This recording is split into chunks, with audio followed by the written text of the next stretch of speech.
Opa, acho que já estamos ao vivo, diretamente do Facebook do Consulado do Brasil em Houston. Boa tarde, pessoal do Consulado.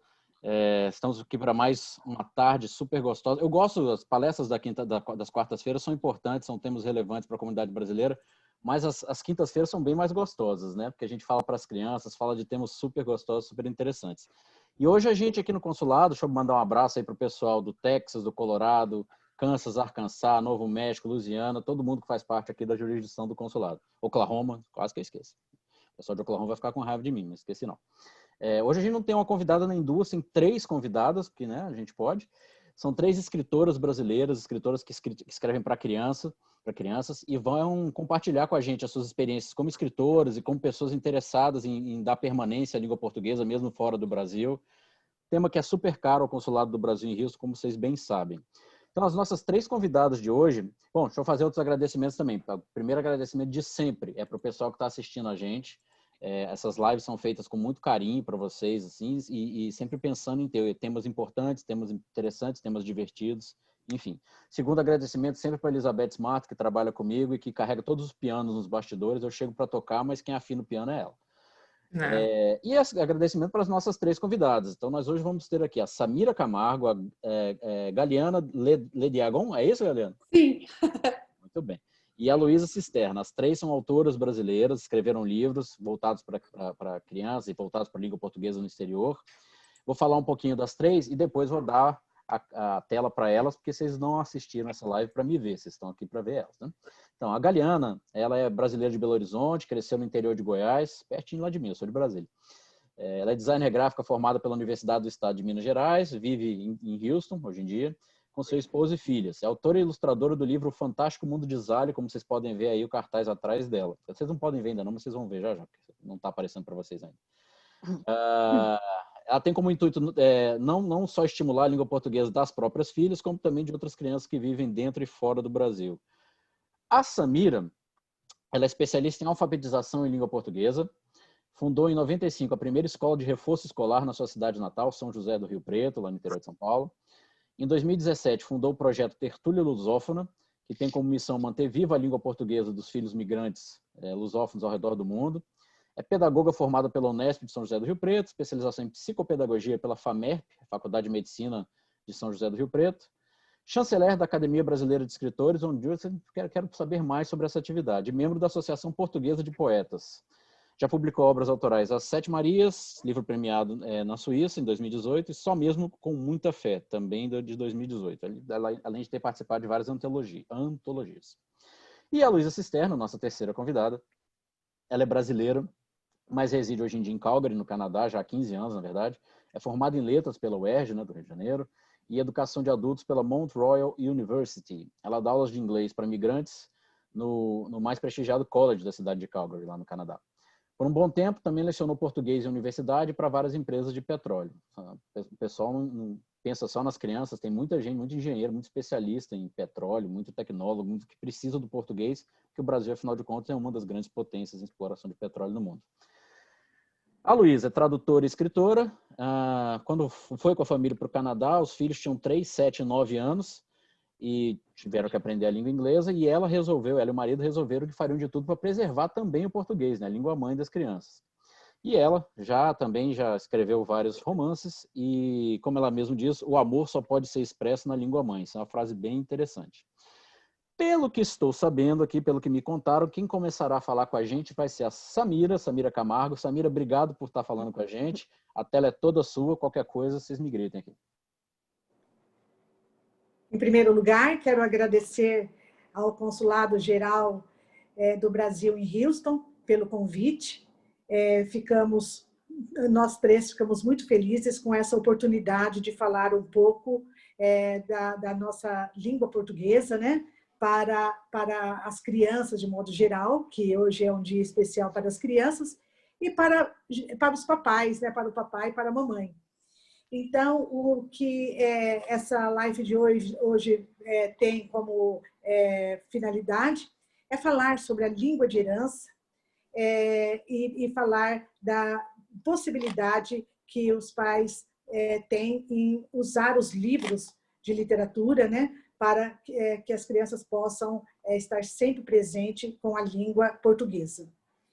É uma honra para nós falarmos da nossa língua portuguesa. É uma honra.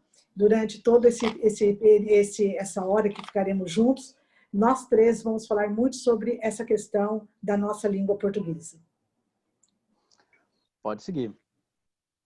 Posso seguir? Pode. Uma coisa muito importante, que principalmente nós brasileiros saibamos que a nossa língua portuguesa é uma língua que nós somos 9 países que temos a língua oficial.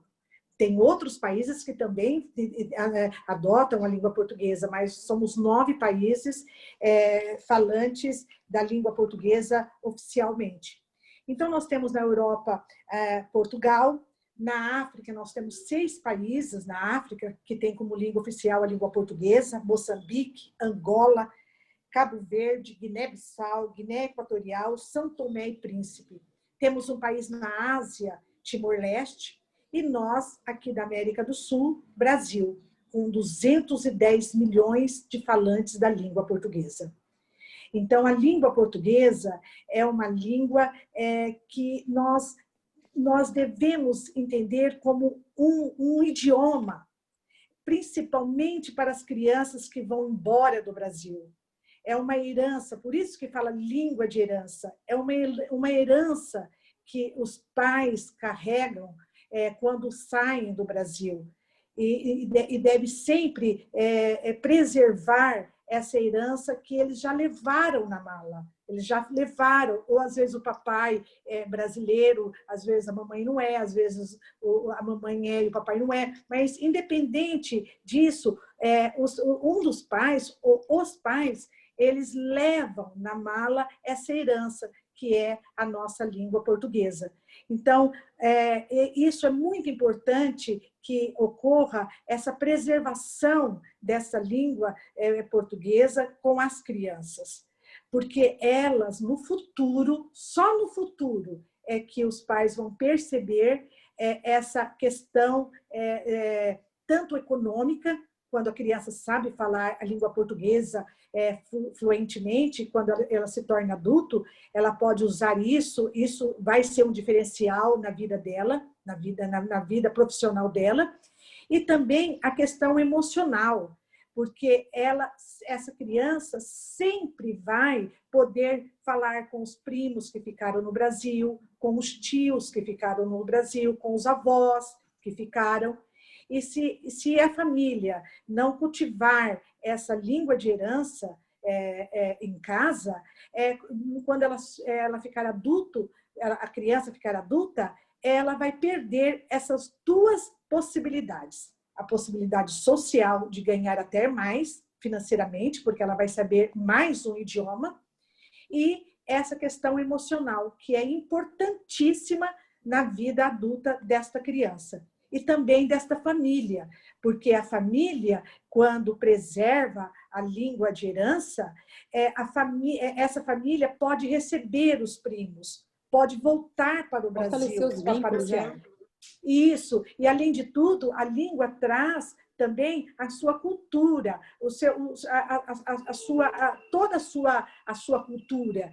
Então, a criança ela vai aprender através dos poemas, das poesias, da música, dos livros infantis, do nosso folclore. Então, essa criança através da língua, através do idioma, que ela vai conhecer também toda a parte cultural do Brasil. Muito bem. Importante... Desculpa. Pois não, Gali. Eu acho que é importante também ressaltar a questão que a Samira falou, dos vínculos, né? A questão emocional da língua. Eu escutei uma coisa muito interessante uma vez com um professor de francês, e eu não sei de quem que é a frase, mas é muito verdade. A gente sempre que estuda história antiga, sempre que um império quer destruir o outro, a primeira coisa que eles destroem é a língua, né? E a língua, ela possibilita esses vínculos, a manter esses vínculos. Eu até contei para as meninas, assim, hoje eu rio disso, mas na época foi uma coisa que me causou um pouco assim de reflexão mesmo. A primeira vez que eu saí do Brasil, quando eu estava fazendo uns circuitos de museus e tal, e a Europa é tudo muito efervescente, né? Em muitos países e tal, mas o português, como é só Portugal, basicamente, ali na Europa, então, assim, não tinha muitas legendas em português. E eu lembro que eu ainda brinquei um dia com meu marido, nossa, mas, poxa vida, por que a gente não foi colonizado por ingleses e tal? Porque... E minha sogra falou, mas Gali, ela me chama de Gali, a língua portuguesa é tão linda, tão rica. E aí eu comecei a pensar, gente, mas tudo bem que eu estava só fazendo uma piada, eu amo meu país, eu amo a minha cultura, minha língua, minha história, mas às vezes eu acho que, eu já percebi alguns amigos, por exemplo, hispanos, que às vezes existe aquele complexo de vira-lata, né? Eu já conheci pessoas que têm orgulho do filho não falar o português. Ah, meu filho não fala português, fala sem sotaque igual gringo, não sei o quê. É uma pena, porque essa criança vai perdendo esses vínculos, né? Acho que é importante isso, ressaltar também. Exatamente, Gali. E ela perde, realmente, ela perde esse vínculo, e aí nem a família mais pode voltar para o Brasil, porque as crianças já não sabem nem se comunicar, né, porque já são adultos. Você fez uma ótima colocação. A Luísa mesmo tem experiências para contar. A Luísa também. Eu tenho várias experiências. Os meus filhos vieram para cá pequeno, para o Canadá, e casa de ferreiro, espeto de pau, apesar das minhas intenções, trouxe livros de escola, primeira série, segunda, até o segundo ciclo. Cheguei aqui, vi que os livros começaram a ficar empoeirados, porque a gente vai entrando naquele corre-corre, né, o imigrante chegando, arrumando emprego, e os filhos indo para a escola, e choro porque não entende a língua da nova comunidade. Então, os livros foram ficando cada dia mais empoeirados aqui em casa, né? Mas vou falar um pouquinho mais sobre isso, vou deixar a Gal falar a parte dela. Mas, apesar da boa intenção, eu não consegui, apesar de ser professora, ter momentos de sentar com eles e ensinar a língua portuguesa. Mas, também como educadora e mãe, como a Samira muito bem coloca, é uma herança. Eu preciso passar isso para eles, a minha língua, a nossa língua, carregada de cultura e tudo mais. Então, eu tive que arrumar formas mais criativas de passar esse conhecimento para eles de uma forma natural, entendendo, por exemplo, eu tenho meu filho mais novo, hoje ele está com 17 anos, ele chegou aqui com 3. E você ouve o português dele, tem sotaque, mas ele é muito orgulhoso da língua portuguesa, ele carrega uns Lusíadas, uma cópia dos Lusíadas caindo aos pedaços, leva para a escola, para o high school, dentro de um Ziploc, e na hora do recreio, meu filho é meio atípico, tá? Na hora do recreio, ele abre os Lusíadas e pensa que ele não está entendendo, ele está, porque ele recita para mim. Pergunta, mãe, que palavra é essa? Eu falei, na verdade, eu não sei, vamos procurar. Então, eu achei com os meus filhos formas mais criativas do dia a dia, né? E minha filha gosta de, por exemplo, cozinhar. Hoje ela está com 22 anos, ela fala português perfeitamente, mas aí a gente ia para a cozinha, é tudo português. Aqui é o nosso reino onde se fala português, a não ser que tenha alguém que não fale o português. Fora isso, não. O meu filho mais velho, que está com 24 anos, ele é um linguista. Ele e o meu mais novo são linguistas por hobby. Eles pesquisam línguas, eles aprendem línguas sozinhos e falam perfeitamente, inclusive quando a gente vai para outros países, eles são os nossos tradutores. Mas o português, eles falam, mãe, vamos sentar e estudar gramática de português? Por que esse pronome é na frente e o outro vai depois do verbo? E esse vai no meio, mãe? Olha só que incrível! E a gente senta e dá risada. Então, de uma forma mais informal, digamos assim, eu tenho orgulho de falar que eles 3 falam português sem problema nenhum. Gali, antes de que você dê continuidade, deixa eu agradecer o pessoal que está assistindo a gente. Tem a Rovena de Freitas, que sempre assiste as lives da gente, a Cláudia Cisterna. A Cisterna deve ser amiga, parente. A Alexandra Estela Novaes, a Rose Vieira, que está de Sorocaba, São Paulo, com a mãe de 85 anos, tia Lili. Tia Lili, a Tânia é maravilhosa, tá? Deixa eu só falar isso para você. A tia Lili é tia de uma servidora nossa aqui do consulado, uma funcionária. Maria Cristina Cisterna, Gisela Cisterna falando de Londres para nós, a Beata Assis de São José do Rio Preto, a Odila Crandall, que trabalha com a gente no consulado, a Lorena Ferreira, Rosângela Marques, ou Marques, agora eu vou ficar devendo a pronúncia correta do seu nome, Eunice Gasparetti Cisterna, o Centro de Educação Seni manda oi, Gali, você deve saber quem são de lá, Seni ou Seni, né? Centro de Educação... Ah, sim, Brasília, meus amigos de Brasília, beijos.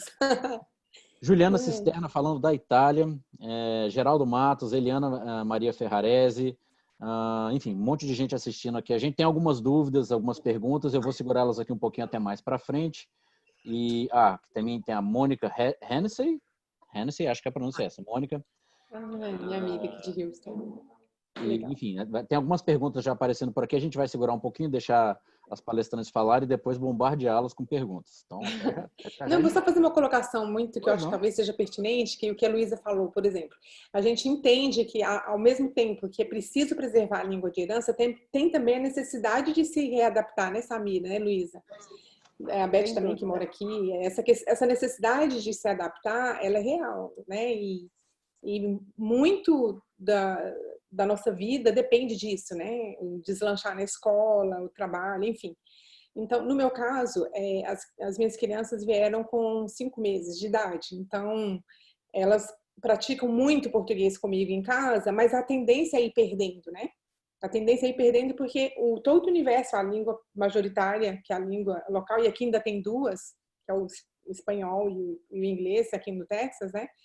Então, é muito interessante porque como elas têm esse apego, porque elas ainda não tinham ainda essa coisa muito da convivência com os coleguinhas da escola, então elas têm desenvolvido esse apego, né? Chegaram ainda, ficavam muito tempo comigo em casa, o marido no trabalho, e já aconteceu delas falarem comigo, mamãe, eu não quero que você fale comigo em francês, que é a língua do pai, sabe?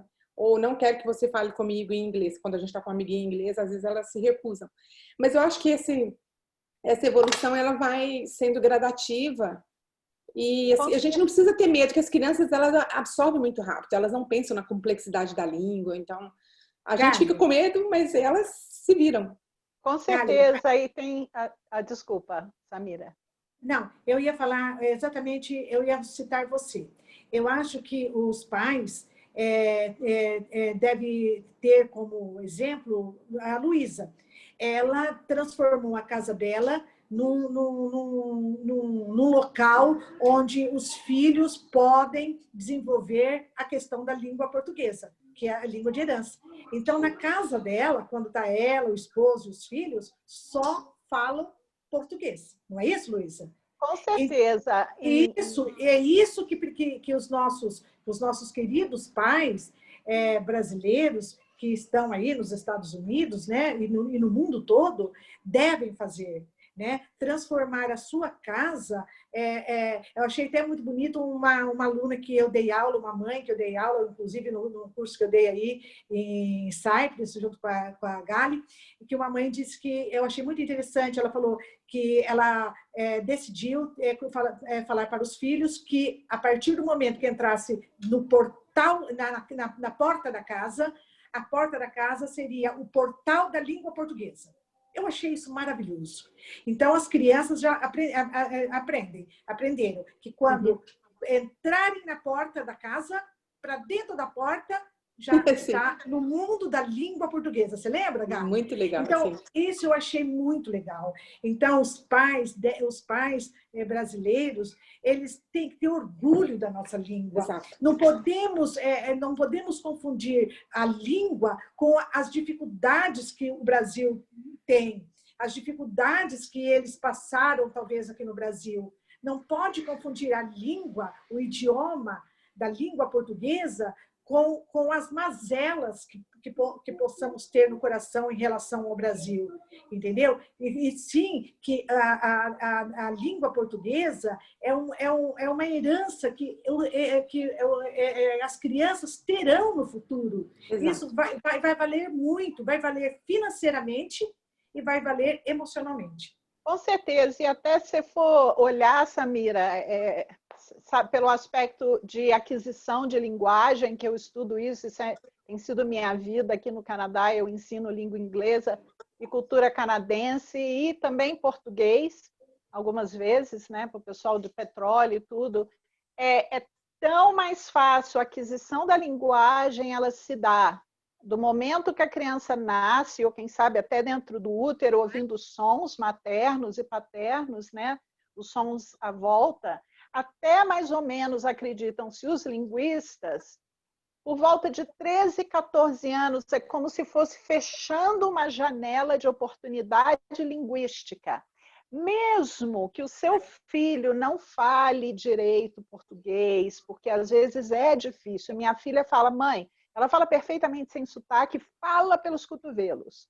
Mas ela fala, mãe, eu não consigo ler livro em português. Ela não lê os meus romances, porque ela assim, leva uma eternidade para ela, não faz muito sentido. Mas, de qualquer forma, mesmo que a criança tenha dificuldade ou rejeição, como as filhas da Gal, mãe, agora não fala a língua do papai e tal.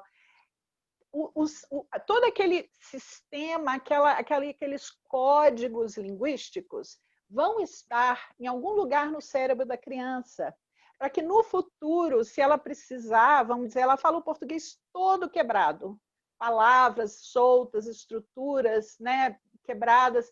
Se ela voltar ao Brasil, ou se ela estiver rodeada de pessoas falando português, aquele sistema vai fazendo sentido, vai sendo consolidado. Mas vamos dizer assim, a base acessa, né? já está ali. Exato, mais fácil, muito mais fácil processar. Então eu digo aos pais, não desistam. Faça como a Samira e a Gal, né, falaram aqui, é o meu território de língua portuguesa. Inclusive porque eu trabalho em inglês, eu vivo em inglês, eu dou aula em inglês, é o dia inteiro. Eu quero um tempo para minha língua. Eu só consigo falar eu te amo ou reclamar da vida a minha língua, senão não xingar vai tem que ser na língua mãe, né? Xingar Perfeito. Posso falar uma coisa? Eu queria só perguntar depois para a Luísa, que ela está exatamente no tema. A Juliana Cisterna. Juliana Cisterna, sou o quê? Prima, parente, irmã? Ela é minha sobrinha lá da Sobrinha. Itália. Mas que Ela todo diz que mundo. está... Pois é, que ela tenta fazer isso também lá, né? Porque tem o italiano na sociedade, mas às vezes ela se cansa e a língua local fala mais alto e ela pede dicas de como manter o português dentro de casa, enfim. Imagina, essa já é uma que você acabou de dizer, né? Do refúgio do português, do portal do português dentro de casa, mas aí depois, mais para frente, você fala de outras iniciativas, a Samira e a Gal também, de como estimular, né, as crianças a manterem o português. Sim. Ju, beijo para tutti. E olha o seguinte, é difícil competir com o italiano, porque brasileiro, italiano, português, italiano, é uma competição acirrada ali, todo mundo querendo falar alto e ao mesmo tempo. Tem um grande amigo meu que diz que no cérebro da gente só existe espaço para espanhol ou italiano. Quando você aprende um ou outro, você apaga. Assim. Não sei se é verdade, porque infelizmente não sei falar italiano, embora eu tenha o sobrenome italiano, não sei falar italiano. Mas talvez, por serem línguas da mesma família, né? Quanto mais próximo, mais a gente confunde. Isso eu estou falando de um aspecto de quem ensina, né, duas línguas.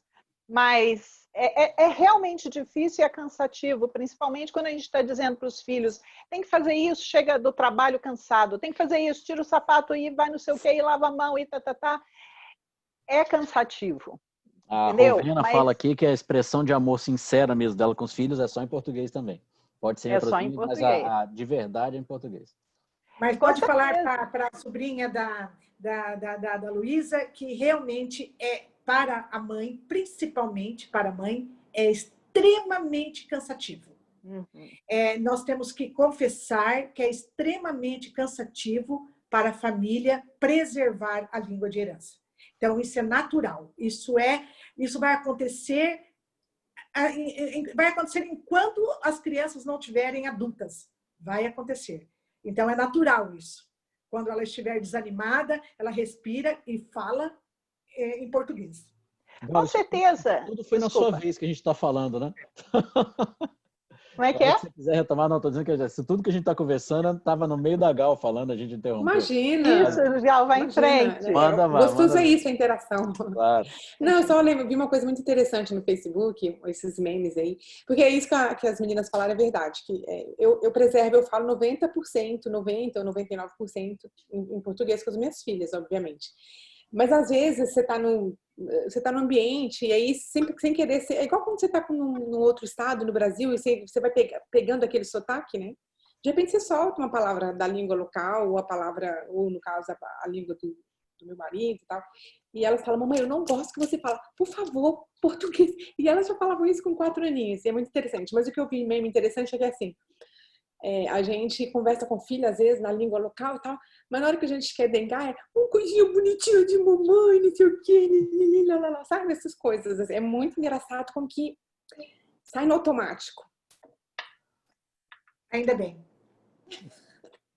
E é interessante também, voltando àquela questão, né? As filhas da Gal fazem fazem bem essa diferenciação.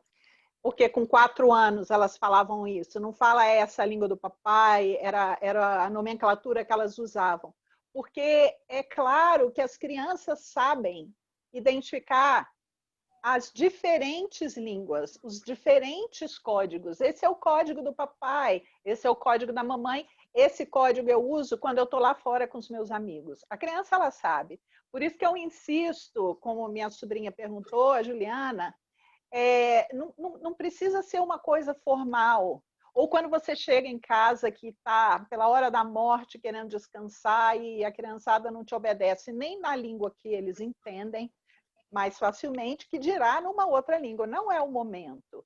Mas pegar aquilo que a criança tem afinidade. Por exemplo, o meu filho fora da caixinha de 17 anos, ele, além de ter os Lusíadas dentro do Ziploc que leva para a escola, ele ama música, ele é um músico. Isso. Ele toca vários instrumentos e tudo. E ele é apaixonado por chorinho e fado. Imagina, a menina tem 17 anos e toca no piano, tem professora de piano. E ele fala, mãe, vamos cantar Águas de Março? Dificílima letra, entendeu? Mas é o desafio dele. Então, descobrir uma avenida. Como que eu posso entrar no mundo do meu filho? É com leitura? Às vezes não é. É, às vezes, com música. Música não tem como não ser. Todos gostamos. Então, entender o seu filho. César, Luiz, a Juliana César também mora aí no Canadá e ela pergunta também dicas para que continue estimulando a filha. A filha dela tem 5 anos. Ela diz que tem difícil acesso a livros, né, em português e queriam dicas para o dia a dia, para tornar o processo atraente, agradável e efetivo. Acho que é um pouco isso, né? Tentar entender o que a filha dela de 5 anos gosta e introduzir o português naquele universo. Né? Exatamente. E hoje, com essa facilidade da tecnologia, nós temos muitas coisas, os pais têm muitos livros que pode tirar diretamente do Google, e principalmente a música. A criança, ela ama a música. Às vezes, a criança não fala a palavra corretamente, mas ao cantar, ela canta a palavra que ela não fala corretamente, ela fala corretamente no canto. Então, a música é uma estratégia maravilhosa para trabalhar com as crianças pequenas. Com certeza. E para Juliana, minha vizinha de porta, tá, gente? Minha irmã. Eu insisto nessa questão, né? Não fique imaginando que vamos fazer um curso de português. Não fiquem imaginando que vamos ter oportunidades assim especiais. Que não, mas a música com certeza, com certeza. E assim, mesmo que a criança, eu insisto nisso, ela não fale corretamente ou fale muito pouco, conforme ela vai crescendo, a língua portuguesa, o sistema está no cérebro dela. Na próxima oportunidade que ela precisar e tudo, vai ser muito mais fácil do que a gente, por exemplo, imagina eu aprendendo, sei lá, japonês. Eu não tenho nenhuma ligação com o Japão, não sei nada de japonês, nada. É um sistema completamente novo. Já outro sistema, como no caso do italiano, que tem na minha família, é um som, é uma música, né? A língua, eu gosto de falar até para os meus alunos, cada língua tem a sua música. Então, aquela música, aquelas notas, aquela cadência daquela língua, no caso do português, está no cérebro e a criança reconhece e ela vai poder usar e desenvolver aquilo se houver uma necessidade no futuro. Perfeito. Bom, agora vocês três são escritoras, né? Estamos falando do português, da importância do português. Eu não sei se vocês querem complementar ainda mais com alguma... Eu quero fazer uma pergunta para a Beth. Pois não, diga lá. Elizabeth. Pode falar, Tudo bem, querida? A Elizabeth tem um sotaque lindo. E aqui, como Houston é muito cosmopolita e tem gente de todos os lugares, não só do mundo, mas também de todas as regiões do Brasil, eu sempre brinco com os meus amigos de várias partes do Brasil. Não perca o sotaque, não perca, porque é tão lindo. Nossa, cada sotaque lindo, do norte, do nordeste, enfim. Como é que você... Eu acho que você ainda mantém o sotaque, Beth, um pouquinho. Como é que você faz para manter com seus filhos? Que você também tem filhos, né, adolescentes? Tenho. Na verdade, o meu sotaque está um pouco misturado, eu acho, né? Até as pessoas acham também. Porque eu sou de Manaus, né? Mas morei no Rio antes de vir para cá. Então, ele está um pouco assim, não está tão amazonense, mas ele continua assim, né? Bem cosmopolitano. Os meus filhos, eles são, como é que se diz? Eles entendem português. O mais velho fala um pouco mais. Agora, o mais novo sempre não se interessou em falar. E meu marido é americano, né? Então, uma situação um pouco diferente. Mas eu vejo que o meu filho mais novo, ele está agora tomando aula de português e ele tem facilidade de ler e de escrever. Porque, como a professora Luísa falou, toda aquela informação de eu falar, ele responder em inglês, por causa do meu marido só fala inglês. Apesar de ele não querer falar o português, inclusive quando ele era pequeno, a gente ia para a escola de bicicleta, porque é pertinho, ele falava, mamãe, aqui não quero que a senhora fale português aqui, que eu não quero que meus amigos vejam, ouçam, falando outra língua, porque ele não queria se sentir diferente, né, dos amigos. Mas eu vejo que com tudo isso, eles têm essa facilidade. E o interesse começou mais na adolescência e juventude, para o meu mais velho e para o meu mais novo, porque o mais velho... Desculpa, só dar meu exemplo rapidinho, vou terminar, tá? O meu mais velho, quando foi agora estudar, e eles falaram para ele, você é descendente de quê? Ele falou, né, de Brasil, sou descendente de brasileiros. E aí, quando ele falou assim, você fala português, então aquilo foi para ele assim um orgulho para ele, né, de querer falar o português. E através disso ele se interessou mais. Então, meus aconteceram com mais idades, o interesse pela língua portuguesa. Talvez... Uhum. Pode falar, Samira. O interessante, o que eu vejo muito interessante é as famílias mostrarem para as crianças no mapa mundi. Todos os países que falam a língua portuguesa, porque as crianças, e mesmo até os pais, às vezes desconhecem. Somos mais de 420 milhões. Essa grandiosidade da nossa língua, entendeu? Então, e aquilo que eu falei, e tira essa noção de língua com o Brasil, entendeu? A língua não é o Brasil, a língua é como o Fernando Pessoa fala, né? Ele fala exatamente aí, assim, né, Fernando Pessoa, né? A minha pátria é a língua portuguesa. Então, uma sugestão que eu dou para os pais é mostrar no mapa mundi para as crianças os países que falam, que têm como língua oficial a língua portuguesa, porque isso vai dar para eles um mérito. Nós temos um país na Europa que fala português, que é Portugal, entendeu? Fala para eles, se você souber o português, você quando ficar adulto, você pode prestar a universidade aqui nos Estados Unidos e também pode prestar a universidade em Portugal, porque tem a língua portuguesa. Você pode prestar as melhores universidades do Brasil, são universidades gratuitas. As melhores universidades que nós temos aqui no Brasil, elas são todas federais e estaduais.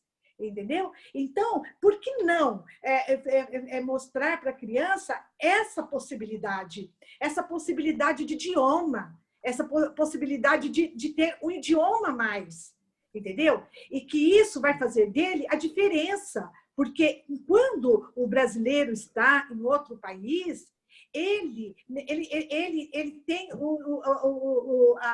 ele vai sempre ser diferente. Então, mostrar para ele que essa diferença é o que vai fazer dele diferente do outro, porque na hora que o nativo é nativo, né? Então, fazer desta diferença da língua, e isso os pais têm que passar para as crianças, essa diferença que vai fazer a diferença para ele, entendeu? Ele sabe mais, ele sabe o inglês, sabe o espanhol, como a Magali falou aqui aí no Texas, acontece isso, né? Mas ele também sabe a língua portuguesa. Desvincular a língua do país. Entendeu? Muitas vezes a língua fica vinculada com o país. Então, é aí que acontece? Você não quer que a criança fale português, porque você fala, no fundo, você não quer que lembre do Brasil, entendeu? E perde uma oportunidade excelente. As nossas universidades são universidades que têm... as nossas universidades, né, Gali, né, Luísa? Elas estão no rol das faculdades melhores, USP. Então, por que não? Por que não falar para a criança desde pequena? Entendeu? Aqui nós vamos aprender a língua portuguesa, porque a língua portuguesa você vai ter mais oportunidade. O americano, ele não vai ter oportunidade de fazer a universidade em Portugal, porque ele não sabe a língua portuguesa. Coimbra, a Universidade de Coimbra aceita os nossos alunos com a nota do Enem. Imagine as nossas crianças que estão aí nos Estados Unidos, se elas no final, com 17 anos, ela está apta com a língua, em termos de literatura, gramática, ela pode prestar o Enem e ela conclui o ensino médio. Com esse ensino médio, ela pode estudar em Portugal, ela pode estudar no Brasil, ela pode estudar em Angola, em Moçambique. Quando ela ficar adulta e ela tiver a sua... Vamos supor que ela não venha para esses países para estudar, mas ela se forma nos Estados Unidos, e aí ela se torna, por exemplo, um engenheiro, entendeu? E precisa mandar um engenheiro para Angola, para Moçambique. É nessa hora que essa criança, que essa criança que se tornou adulto, vai ter o diferente. Na hora de escolher esse engenheiro, a primeira coisa que eles vão perguntar é se alguém sabe a língua portuguesa. Eu tenho um exemplo próprio da minha sobrinha, Sulimara Takahashi. É uma menina que está no Japão, em Tóquio, entre aspas, emprestada do Brasil para o Japão, porque ela sabe falar a língua portuguesa. Ela morou 10 anos no Japão e a minha irmã nunca deixou de fazer o seu lar o portal da língua portuguesa. Hoje, essa minha sobrinha trabalha numa ONG importantíssima e que precisava ardentemente de uma pessoa que soubesse falar o japonês, mas que soubesse falar a língua portuguesa. E ela foi a primeira pessoa que não fosse japonesa a ter esse cargo. Olha a importância da língua portuguesa para essa menina. Com certeza. Aí, desculpa, pode como falar, a Elizabeth mesmo colocou, o filho que antes tinha vergonha, e isso é muito comum, os pais têm que entender. Eu não quero, na frente dos meus colegas, comer uma comida diferente ou falar uma língua diferente. Mas, com o tempo, conforme a criança vai tendo um entendimento maior da vida, das questões da vida, como a Samira colocou, de estudos, possibilidades, portas que se abrem, a criança que vai virando jovem vai se abrindo mais. Então, os pais podem, como a Samira falou, mostrar essas portas, essas possibilidades. Eu e a minha família e a minha igreja, a parte brasileira da minha igreja aqui, nós construímos uma escola em Guiné-Bissau. E foi justamente a língua portuguesa que nos uniu. Porque meu marido viaja muito para a África, vários países, e a gente fez um vínculo muito grande com a Guiné-Bissau. E justamente por causa dessa ponte de cultura e de língua portuguesa, foi que nos possibilitou levantar milhares de dólares aqui no Canadá para que a gente pudesse enviar para que uma escola que hoje tem 500 alunos que se reuniam embaixo de árvore com cobra e tudo, hoje eles têm um prédio lindo, com várias salas de aula, professores e tudo mais. E os meus filhos viram isso. Isso aconteceu... Parabéns, Luísa. Aconteceu por causa da língua portuguesa que nós falamos. Olha que maravilha. Olha que rico, bênção. é muito rico. Posso falar só mais uma coisa que talvez seja pertinente? Podemos, mas a gente eu preciso passar para as perguntas, senão Desculpa. a gente... Não, essa coisa da criança sentir vergonha é que a criança não gosta de se sentir diferente, né? Mas isso é normal e tende a passar, assim. Eu acho que a gente ter o orgulho da nossa própria língua e do nosso país, acho que isso ajuda a reafirmar isso. Enfim. Não, perfeito. Então, a gente tem várias perguntas que chegaram aqui para vocês. A Elizabeth, eu sei que encaminhou algumas já e tem outras aqui. A gente queria falar então um pouco agora de vocês escritoras, né? Vocês como escritoras, além de como divulgadoras próprias da língua portuguesa em casa e em volta, mas o trabalho de vocês escrevendo. E aí a gente tem uma enxurrada de perguntas aqui. Então vou começar com uma pergunta para Gal. A Bianca, do Rio de Janeiro, está perguntando o seguinte: como é que é escrever e ilustrar os próprios livros? Tá? Que conselho você daria para quem está começando? Quais são as suas principais inspirações? E eu acho que tem uma outra pergunta que indaga o que é mais difícil, escrever ou ilustrar. Que legal. Que legal. Olha, eu acho que ilustrar... Acho que os dois são difíceis, né, de fazer. Acho que por partes. O conselho que eu daria para iniciante é não desistir, sabe? Às vezes a gente guarda um sonho na gaveta, que foi o meu caso. Esse meu livro aqui, que é o primeiro livro, foi um livro que aproveitou a quarentena do Covid para sair da gaveta. É um sonho antigo e desde que minhas filhas nasceram, eu decidi por opção. Eu tive esse privilégio, né, de por opção poder dar uma pausa na carreira para me dedicar exclusivamente a elas.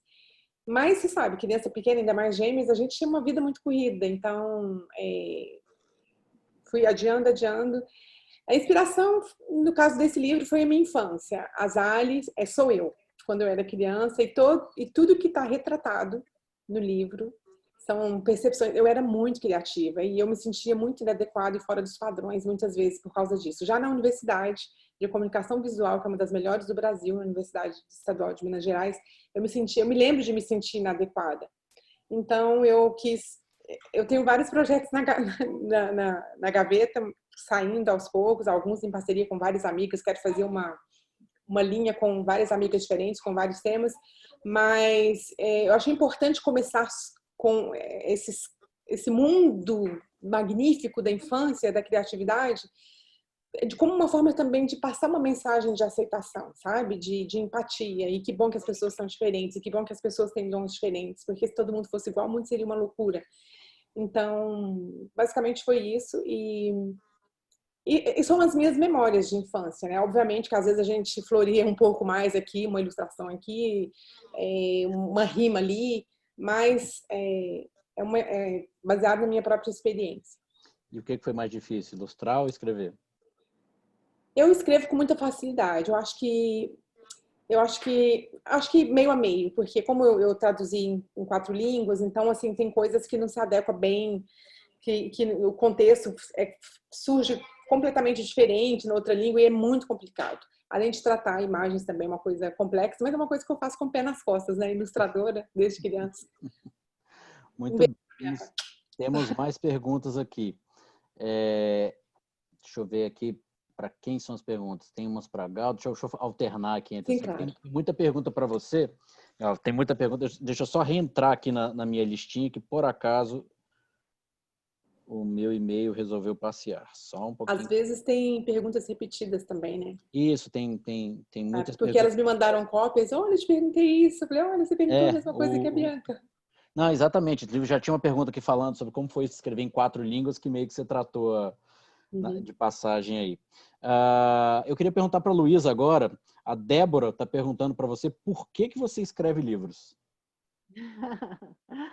Essa aí escrever para mim é uma paixão, ler e escrever.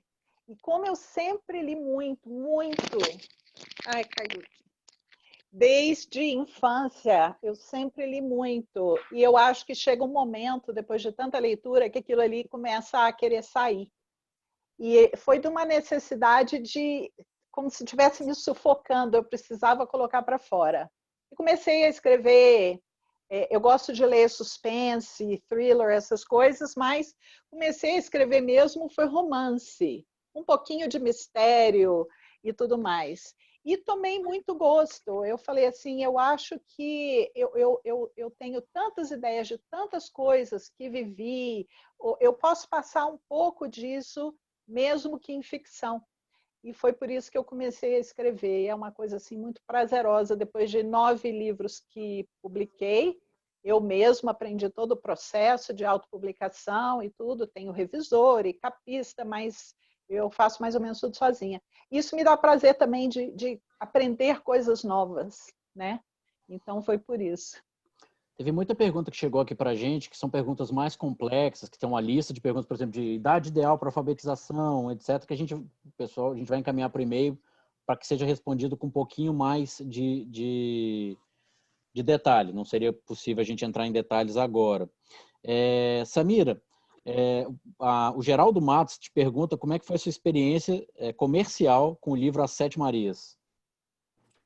As Sete Marias é um livro, por incrível que pareça, um livro que fala das diferenças. Das diferenças que existem entre as pessoas. As Sete Marias foi um livro, comercialmente, eu acho que para a primeira pessoa, o primeiro livro que realmente saiu em papel foi As Sete Marias, e para mim foi para mim e para a ilustradora foi maravilhoso, porque esse livro ganhou 2 prêmios. Ele já ganhou um prêmio em Genebra, que nós fomos receber em 2008, e também ganhou um prêmio que vou até mostrar aqui. Nós ganhamos um prêmio e ganhamos também um prêmio aqui na minha cidade, que tem o projeto Nelson Seixas, e também ganhamos esse prêmio com esse livro. Esse livro, quando foi muito interessante como aconteceu esse livro. Esse livro eu escrevi para realizar o sonho da ilustradora. Não foi um livro que surgiu pela minha vontade. Não, surgiu para realizar um sonho. Coincidentemente, a minha cabeleireira era a cabeleireira minha e da ilustradora. E um dia, a cabeleireira perguntou para a ilustradora, o que você tem? Você tem algum sonho na vida?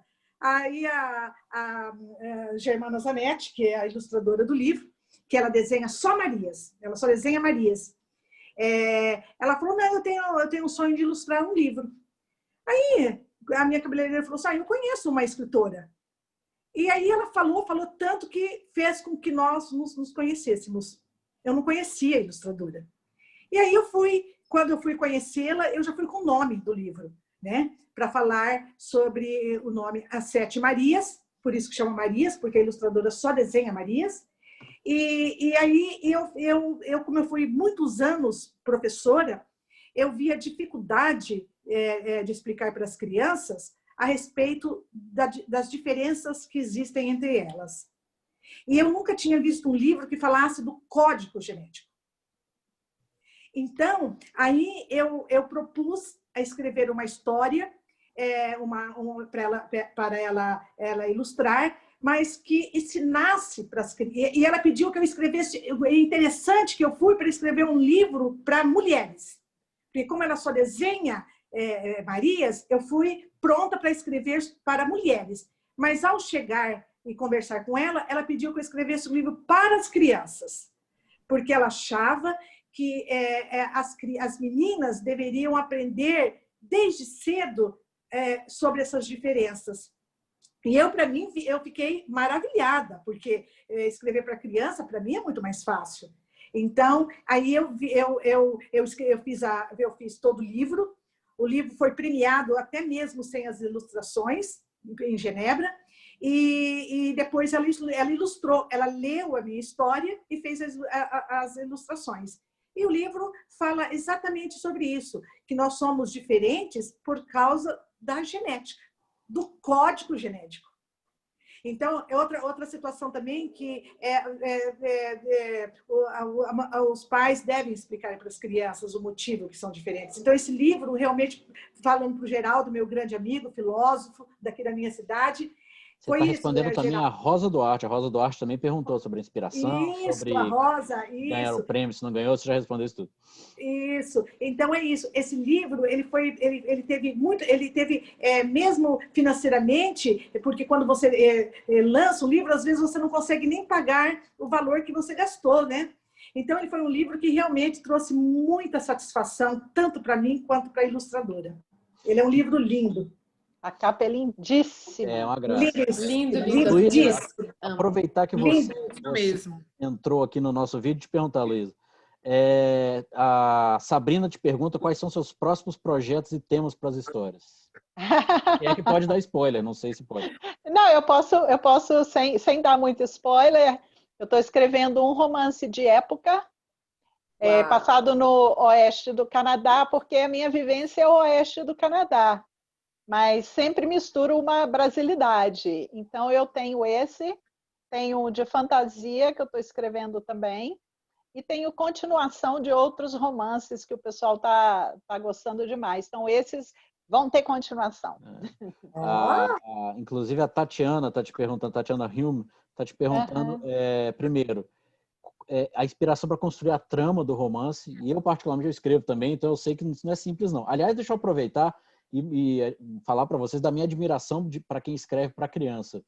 Porque para escrever para adulto, você tem todo um repertório de vocabulário, você pode escolher basicamente a palavra que você quiser, ou enfim. E os adultos já são capazes de entender ideias e construções frasais complexas. Para criança, você tem que falar dos mesmos temas complexos, mas de um jeito muito mais escolhido, por assim dizer. Então, eu já deixo aqui minha admiração para quem escreve para criança. São pequenos mágicos. Então, a Tatiana te pergunta, Luiz, quando você está construindo a trama do romance, como é que você faz? Olha, para mim funciona... Como é que você lida com as críticas também? É outra pergunta dela. Isso também é difícil. É ruim. Assim, eu lido... É péssima. O meu processo criativo, ele é orgânico. É como se os personagens falassem para mim. Eu tenho uma ideia inicial, eu penso no cenário, o cenário para mim é muito importante, que geralmente é aqui no oeste do Canadá, ou no Brasil, no Espírito Santo, meu estado de coração, se tiver algum capixaba aí, muitos beijos. Então, aí eu deixo acontecendo, é como uma coisa incrível, como se os personagens tivessem vida própria, e eu permito que eles sigam coisas que talvez eu nem tenha imaginado. Então, eu chamo de um processo orgânico. Como que eu lido com críticas? Depois que eu me descabelo e choro, e falo que não vou escrever mais nenhuma linha, eu respiro fundo e vou atrás de aprender com aquela crítica. Eu já recebi críticas, inclusive, ficam estampadas na Amazon, quando as pessoas, graças a Deus, têm sido mais elogios e incentivo do que críticas difíceis, mas até essas eu uso como um balizador. Talvez não porque eu queira agradar necessariamente, porque eu já defini bem meu público, mas assim, talvez eu tenha que rever essa parte, isso aqui ou aquilo ali. Então, depois que eu me descabelo, eu tento aprender. Eu não sei se as três concordam, talvez o crítico mais severo do escritor é ele próprio, né? Que tem dias que você acorda e se acha o maior escritor de todos os tempos, e tem um dia que você acorda e fala, gente, eu não sei escrever mais nenhuma palavra. Verdade. É a maior farsa. Exatamente. Acho que depois que a gente passa pela crítica pessoal, o resto a gente até tira de letra. Eu queria perguntar para a Gali, porque tem muita gente perguntando a mesma coisa aqui, então eu acho que vou pedir para ela tratar um pouquinho mais desse assunto, de como é que é isso de escrever, publicar e ilustrar, porque alguém já identificou que as ilustrações não são exatamente iguais, para 4 línguas diferentes. Você está com o seu microfone no mudo. É uma aventura deliciosa, porque eu também amo ler, eu amo escrever, e sempre amei muito. Eu me lembro de criança subir no topo da árvore, assim, para chupar manga, no pé de manga, e ficar escrevendo, assim, às vezes. Então, eu costumo dizer que o desenho é a minha segunda língua, sabe? Na minha adolescência, eu tinha muita dificuldade de me expressar, embora não pareça, eu disfarço muito bem. Eu era super extrovertida, mas era muito tímida em alguns momentos. Então, é meio que um refúgio, assim. No caso do livro, como a gente... Foi até a ideia de uma amiga, minha cunhada Renata Lidiagon. Sou muito grata a todas as minhas amigas, a Cris em Nova York, que me ajudou pra caramba com ideias, com leitura crítica, né? A Renata, minha cunhada em Paris, a Isabelle também, minha cunhada, que me ajudou com as revisões, minha sogra maravilhosa, enfim, a Melzinha. Eu tive apoio de muita gente, sabe? Mas aí a Renata me disse, poxa, porque na página em português ela tem uma lua de pão de queijo. E ela falou, poxa, por que você não faz uma bossa assim de fazer uma diferença cultural para cada língua? Eu falei, caraca, por que eu não pensei nisso antes? Obrigada! Até elogiei ela no LinkedIn, porque eu falei, nossa, que genial. Porque não é só a questão da readequação do texto, porque tem texto, por exemplo, em português, tem coisas que minha sogra falava assim, minha sogra mora no Brasil há 40 anos. Peraí, eu preciso perguntar isso, porque os filhos tiveram um pouco mais de contato com a cultura brasileira, eu não sei como, isso não se traduz para francês, então não é só texto, é uma questão mesmo de cultura, como é que você vai falar pão de queijo, né? Então, para que a criança tenha um ponto de referência, então, por isso, na versão espanhola, a língua desculpa, a capa tem na lua tem tem a tortilha, na versão francesa tem um camembert e na versão brasileira, português, tem o pão de queijo, né? Então, basicamente é isso. E na versão americana, por causa do inglês americano, tem um hambúrguer. Então, foi muito divertido brincar com isso. Eu sou muito grata a Renata, se ela estiver vendo. Um beijo, ela deve ver mais tarde, se ela não estiver agora. Pois é, algum dos seus leitores aqui percebeu isso, que as ilustrações não são iguais, foram pensadas para cada língua, o que de novo nos remete à questão cultural, né? A língua não é só língua, a língua é a expressão da cultura toda por trás dela. Sim.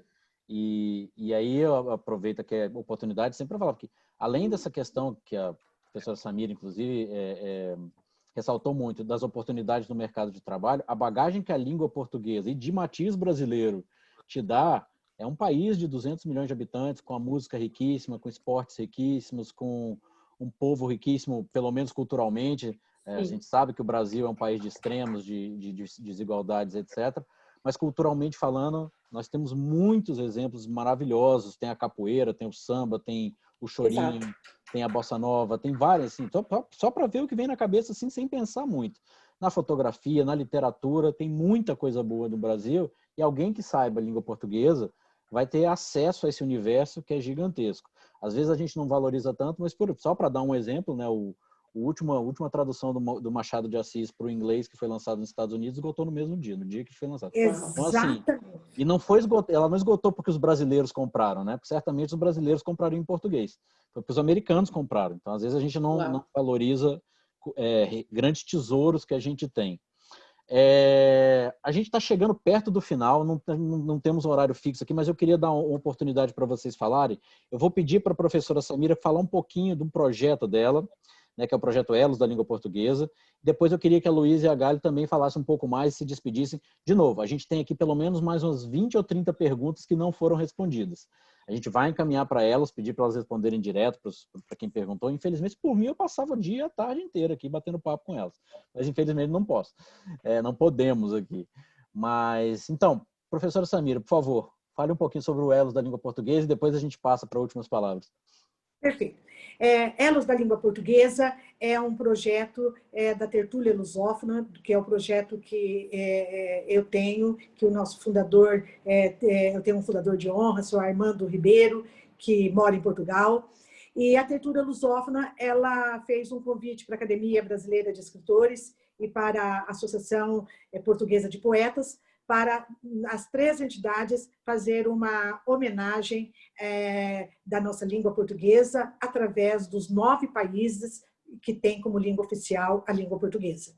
É um projeto de uma década, 10 anos, agora com essa pandemia podemos falar que vai demorar mais do que 10 anos. Fizemos o primeiro lançamento foi lançado aqui em São José do Rio Preto, e agora nós fizemos o lançamento em várias cidades daqui do Brasil.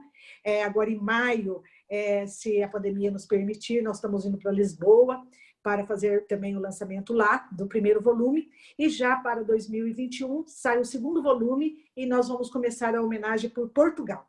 E depois nós vamos passando para os outros países, né? E aí, agora com a Luísa aí no Guiné-Bissau, quem sabe em 2022 vamos para Guiné-Bissau, né? Porque Portugal é primeiro, né? E depois, aí nós vamos começar a escolher os países, né? E aí agora com essa questão da Luísa, quem sabe em 2022 estaremos em Guiné-Bissau lançando o terceiro volume em homenagem à Guiné-Bissau. Então é um projeto muito lindo e é um projeto que nós fizemos para principalmente para os pais lusófonos, porque muitas vezes com essa possibilidade de que principalmente quando sai do seu país as pessoas trabalham muito, então elas não têm muito tempo às vezes de ler um romance, mas uma antologia é mais fácil, ela lê uma história agora, depois uma outra história depois, um outro texto depois. Nós temos nesse primeiro volume nós temos 33 escritores do Brasil e de Portugal, e para o próximo volume nós vamos trazer mais escritores dos outros países também, lusófonos. Então essa escrita é uma escrita para os pais, para que eles possam também ter uma literatura fácil, uma literatura que ela possa ler e lembrar dessa língua portuguesa e ler com tranquilidade. Então esse é o objetivo do nosso projeto Elos da Língua Portuguesa. Obrigadíssimo, Samira.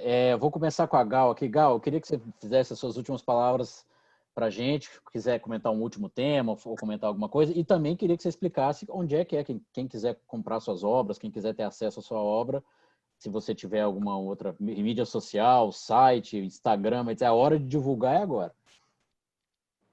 Você está com o microfone no mudo. Quem quiser me seguir no Instagram é @galediagon, Gal Lediagon, tudo junto. Eu estou à disposição para quem quiser saber mais informações sobre autoria independente. Eu passo todos os caminhos das pedras, adoro conectar pessoas, adoro passar o ouro, não tenho medo de passar o ouro, eu sou meio como a Samira, assim, eu acho que oportunidades tem para todo mundo, né? E hoje a Luísa me deu maior força, sou muito grata.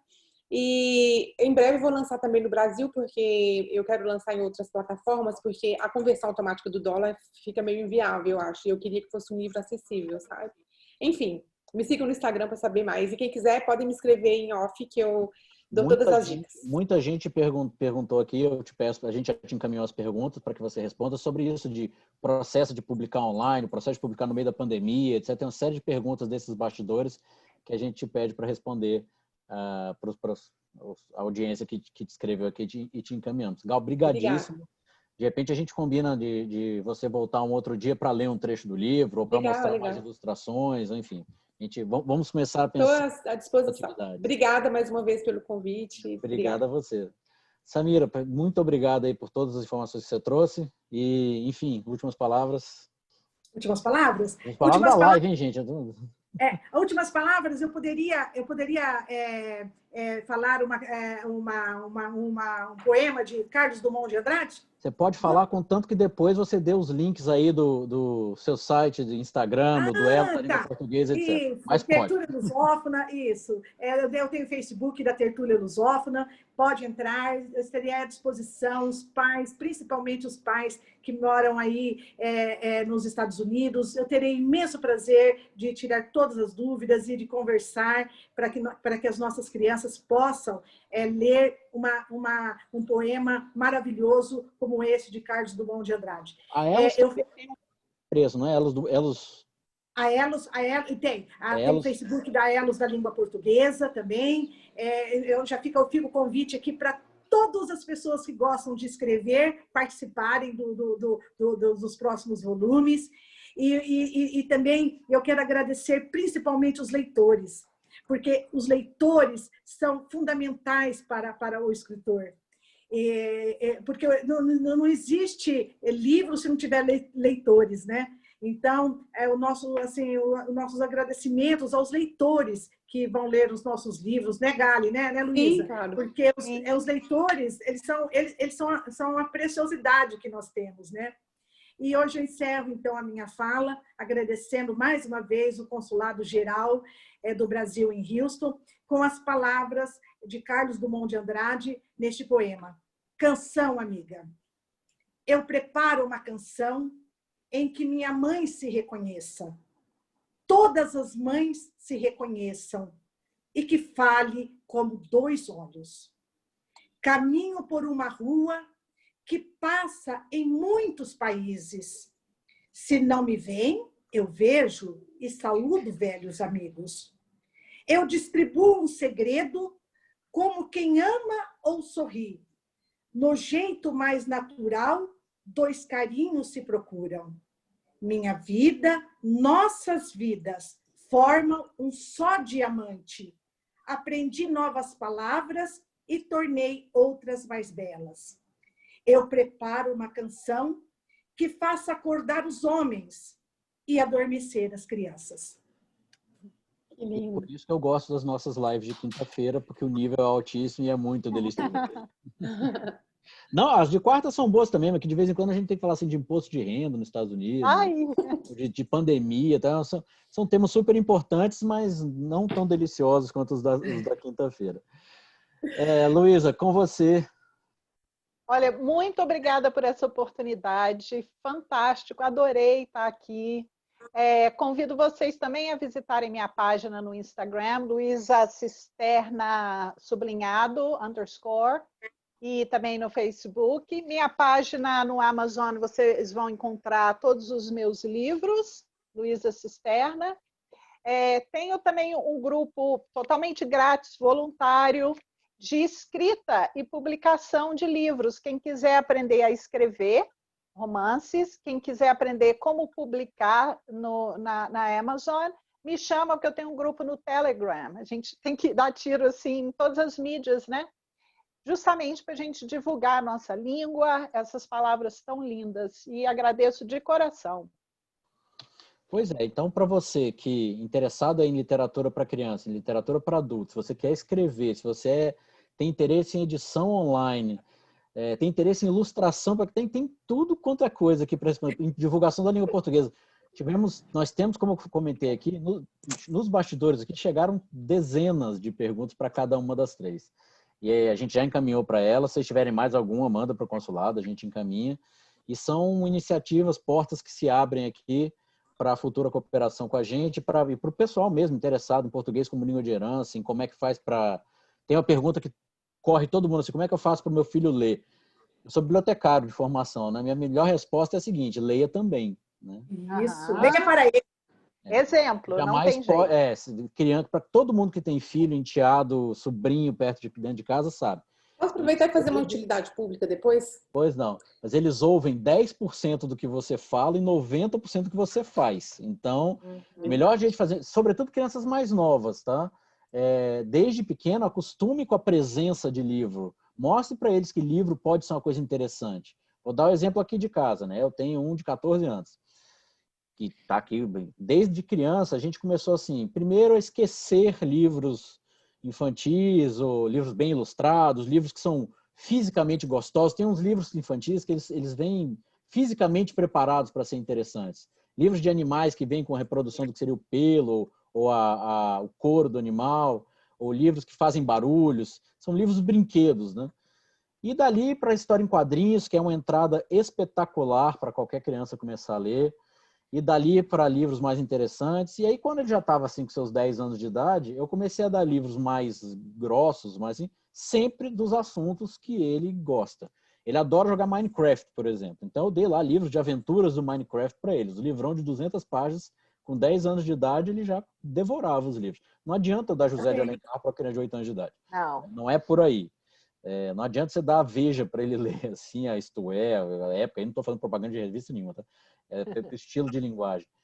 Não é a hora.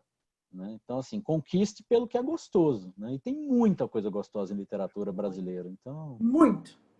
Faça da sua biblioteca pública e da sua casa momentos de lazer, lugar de lazer. Livro é lazer. Sim, Fundamentalmente, se você não lê, não espere que seu filho leia. Porque não tem jeito, não dá para terceirizar esse gosto. Gal, você tinha só uma utilidade pública, por favor. Samira e eu havíamos organizado um curso gratuito de como... Ela me passou e eu estou repassando para as mamães aqui em Houston, né, de como alfabetizar os próprios filhos em casa. Só que com o Covid, já estava tudo organizado para divulgar. Com o Covid, a gente teve que parar tudo, mas espero retomar em breve. Eu divulgo lá no Facebook, para quem se interessar. Perfeito. Será um prazer, será um prazer. A gente voltar aí e não, preparar... dá vontade, tem que ter uma tarde com cada uma de vocês. Com as 3 juntas fica pouco, cada uma fica pouco. Muito obrigada. Quem vai dar um serviço de utilidade pública aqui sou eu, que é o seguinte. O nosso consulado aqui em Houston, ele vai se mudar de prédio, vai se mudar fisicamente. Então, para quem está assistindo a gente, quem é aqui de Houston da área de jurisdição, que vai desde o Colorado até Louisiana, né? Colorado, Novo México, Arkansas, Kansas, Oklahoma, o consulado vai estar fechado, ele não vai funcionar do dia 24 de setembro ao dia 4 de outubro. A gente vai estar no meio de um monte de caixas e recolocando o consulado no lugar para poder atender vocês. Ele vai se mudar para Westheimer, quem conhece aqui Houston, é uma das principais avenidas. O endereço direitinho está lá no site do consulado, que é o houston.itamaraty.gov.br. E aí ele tem direitinho como é que o consulado vai funcionar nesses dias que estiver fechado. A gente continua recebendo demandas via e-mail, enfim, tem todos os detalhes lá no houston.itamaraty.gov.br. Mas já vão sabendo, no final de setembro e início de outubro, a gente vai fechar um pouquinho, por 10 dias, para poder se mudar fisicamente. Muitíssimo obrigado, Luísa, Samira, Gal, Beth, sempre nos ajudando aqui a preparar essas lives. Obrigada. Se você conhece alguém que não tem Facebook, então não conseguiu assistir essa live, ou que não pôde ver por causa do horário, porque estava ocupado, etc., a partir de amanhã ou depois, nos próximos dias, vai estar disponível no YouTube do consulado. Aí ninguém precisa ter. Né? Fica lá disponível, a gente vai divulgar quando já estiver por lá, porque aí pessoas que não têm Facebook, pessoas que não puderam ver, podem ver a reprise. E aí não podem perguntar, né? Porque não estava ao vivo. Obrigado, até a próxima. A gente, quarta-feira, tem um encontro com a advogada Bruna Frota, vai falar sobre novidades nessa área de vistos para os Estados Unidos e imigração. E próximas lives para crianças estamos estudando. Em breve teremos novidades. Abraço, obrigadíssimo pela participação de vocês. Obrigada. Abraço a todos. Obrigada. Estamos à disposição. Beijo a todos. Tchau. Tchau.